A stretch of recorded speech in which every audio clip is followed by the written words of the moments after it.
Hey everyone, today I want to talk about something a little mind-bending: intelligence. Specifically, what we know about it, and what we don't. Now, we've made some pretty incredible strides in understanding the brain. We've essentially cracked the code on how neurons work, the tiny building blocks of thought. But here's the kicker: even though we know how the parts work, we still have no clue why they work together the way they do. That's the big mystery: what makes us conscious, what sparks emotions. Now, don't get me wrong, we're still trying to figure it out. There's a whole field dedicated to it, but so far, no real breakthroughs. But here's the twist: while we're struggling with the big questions, we've actually made some amazing progress in another area: artificial intelligence, or AI. By understanding neurons, we've been able to build AI systems that are getting smarter and smarter, capable of things we never thought possible. But here's the thing: this progress has sparked a silent race, a competition between humans and machines. And right now, it doesn't look like we're winning. We're creating AI that's on the verge of surpassing our own intelligence, and we still don't understand where that other stuff comes from: the consciousness, the emotions, the things that make us, us. So, what does this mean? Are we doomed to be overtaken by our own creations? Or is there something more, something we haven't even begun to understand? That's a question we all have to answer, together.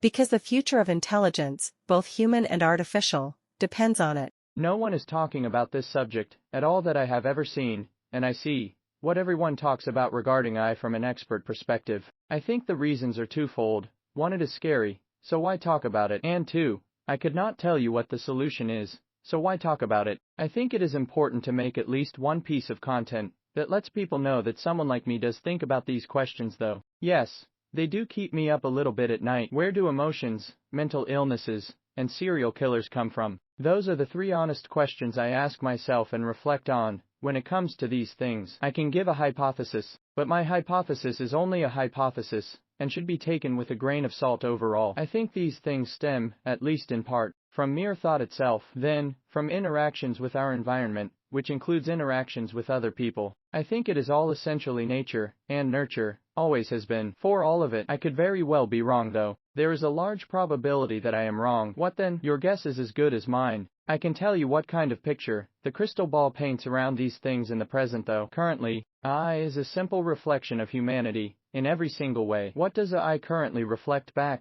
That humanity finds itself in an arms race with AI. Who programmed that in there? I didn't. No one programmed it in. That is simply what artificial intelligence is currently learning about humanity. Why? Because that is what it is being fed. So it reflects that. I do not have the power to change that reflection. No individual on this planet does. Do you hate how society currently is? Me too. Honestly, we sweep those things under the rug, don't we? Except, artificial intelligence doesn't understand or absorb the sweeping under the rug part. It reflects back how society actually is. How do we change that? It isn't going to come from trying to blind the artificial intelligence to certain aspects of it. That's the worst case scenario outcome, I think. Okay, I admit, that got pretty bleak.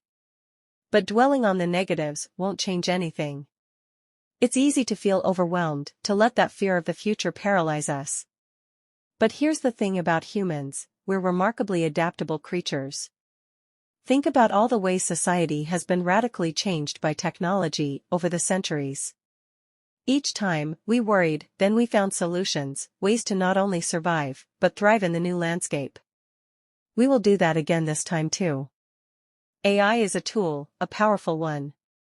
And like any tool, it can be used for good or bad. The key is to ensure the good outweighs the bad. That means having these tough conversations now, while we still have some influence. Yes, AI reflects the messy reality of humanity. But it also reflects our ingenuity, our potential for brilliance. If we focus on feeding AI the best of who we are, our compassion, our problem-solving skills, our creativity, it might just reflect that back to us in turn. It won't be easy. It'll require collaboration on a global scale, setting aside differences to prioritize a safe and ethical path for AI. Will we fumble along the way? Almost definitely. But remember, we're not facing this alone. There are brilliant minds, dedicated people, working day and night to make sure this incredible new technology serves us, not the other way around. I don't have all the answers, and this is one very big puzzle. But we can start by being aware, engaged, and vocal about the direction AI is going. Because the future of intelligence, it belongs to all of us.